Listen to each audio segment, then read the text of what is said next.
नमस्कार, मैं हूं मोबिना महक और आप देख रहे हैं केकेसी न्यूज 24 पर। इस वक्त की खबर, दौलत सिंह पटवारी की मौत मामले में कार्यवाही न होने पर परिजनों ने भारी संख्या में ग्रामीणों के साथ किया थाना आईटीआई का घेराव।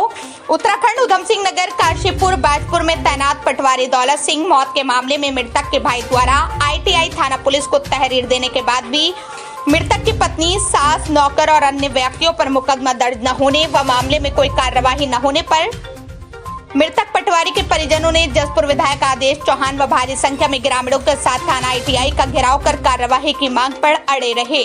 मौके पर पहुंचे सीओ दीपक सिंह के आश्वासन के बाद परिजनों द्वारा 4 सितंबर तक मामले का खुलासा न होने पर धरना प्रदर्शन की चेतावनी दी। तहरीर देने के बाद भी आरोपियों के खिलाफ मुकदमा दर्ज नहीं होने पर पुलिस द्वारा कोई कार्यवाही न किए जाने से नाराज मृतक पटवारी दौलत सिंह के परिजन जसपुर विधायक आदेश चौहान व काफी संख्या में ग्रामीणों के साथ थाना आईटीआई पहुंचे तथा मामले में कार्यवाही की मांग को लेकर थाने का घेराव किया। मामले की सूचना पर सीओ दीपक सिंह तुरंत मौके पर पहुंच गए तथा उन्होंने कहा कि पुलिस सभी पहलुओं पर बारीकी से जांच कर रही है। जांच के उपरांत कार्यवाही की जाएगी, सत्य के आधार पर कार्यवाही की जाएगी।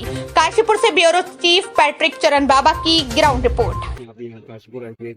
क्या है, देखिए हमारे क्षेत्र को तालमपुर गांव के रहने वाला तो सर काशीपुर उसकी पोस्टिंग, वो अपने परिवार से अलग अपनी पत्नी के साथ, अपनी सास के साथ काशीपुर में निवास कर। अचानक में उसके घर सूचना जाती है कि उसने सुसाइड कर लिया। उसके घर के आते हैं, लेकिन हमारी पुलिस से मांगे कि आप उसकी जांच, सही जांच करें कि उसने अगर सुसाइड भी किया तो क्यों किया, क्योंकि आत्महत्या अपनी मर्जी से कोई नहीं करेगा। उसको कोई ना कोई प्रताड़ना है, वो प्रताड़ना किसने की? उसकी पत्नी ने की, उसकी सास ने की, उसके दोस्तों ने की। मैं किसी पर आरोप नहीं लगा रहा हूँ, मैं तो ये कह रहा हूँ कि सही जांच है, उस दोषी को सजा मिलनी चाहिए, क्योंकि वो गरीब माँ बाप है, बीमार है। जैसा उसकी माँ ने बताया कि जब बच्चा उसका हुआ था तो वो यहाँ आई थी, उसको चोरी का आरोप लगा के उसकी पत्नी ने उसे यहाँ से निकाल दिया। तो उससे जाहिर होता है कि वो उसकी माँ को पसंद नहीं करता, क्योंकि वो गरीब परिवार से था। वो चाहता होगा अपने माँ बाप की सेवा करूँ, क्योंकि वो बीमार रहते हैं। हो सकता है इसी बात पर वाद विवाद बढ़ता हो या कोई और कारण भी हो सकता है। तो सीओ साहब भी और हमारे जो इंचार्ज है वो भी थे, उन्होंने कहा है कि हम भाई 4 तारीख तक इसकी जांच करेंगे और आपको उचित कार्रवाई करेंगे। विश्वास दिलवाया। मेरी एसएसपी महोदय से बात हुई, एसपी अवेजी से बात हुई, बात सबसे हुई। और हमने कहा कि हमारा मकसद ये नहीं कि किसी को दंड मिला, हमारा मकसद है कि उस परिवार को न्याय मिलना चाहिए जिसका बेटा इस दुनिया में नहीं है, और जो उसके लिए दोषी है उस पर कार्रवाई। तो क्या समय सीमा दी है, उसके बाद अगर नहीं पुलिस वहां तक पहुंच पाती है? देखिए हमने कहा 4 तारीख तक कार्रवाई नहीं होती तो 5 तारीख को पूरे गाँव वाले लोग यहाँ खड़े हैं, महिलाएं। 5 तारीख को, आज तो ये आए कि मुझे बुलाया, 5 तारीख को मैं भी धरने पे इनके साथ बैठूंगा अगर ये ऐसा कार्रवाई, उचित कार्रवाई नहीं होती। तो क्या आश्वासन मिला? उन्होंने बताया कि 3 दिन का समय, 4 दिन का समय नहीं, समय ज्यादा मांग रहे थे, लेकिन वो सहमत थे 4 दिन आगे कि हमें जांच करने, क्योंकि इनके बयान लेने पड़ेंगे, इनके परिवार के भी, उधर परिवार भी, उस पड़ोस सीधी आप वो निकाले।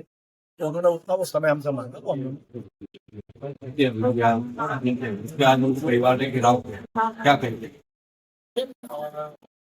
उनके केस में परिवार वालों को जो भी उनके खिलाफ एप्लीकेशन लिख के दी गई है, एप्लीकेशन में जो भी तथ्य है उसको जांच की जाएगी। जांच के खिलाफ के बाद जो भी निकल के साथ आएगा उस हिसाब से लिखा करेंगे।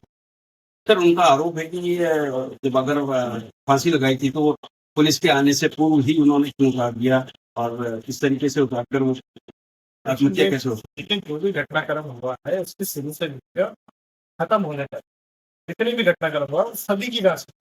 सर, पैंट फटी हुई थी और चोट के निशान उसको अभी उन्होंने अपनी बात रखी है। ये सब जांच का विषय है, तो जब जांच होगा तो इन्हीं तथ्यों के आधार। सर, अभी आपने क्या आश्वासन? तो उनके खिलाफ जो ऑपरेशन है अब जांच करेंगे, जांच के बाद निकल के जो भी तथ्य आएंगे उसके हिसाब से कार्रवाई की जाएगी।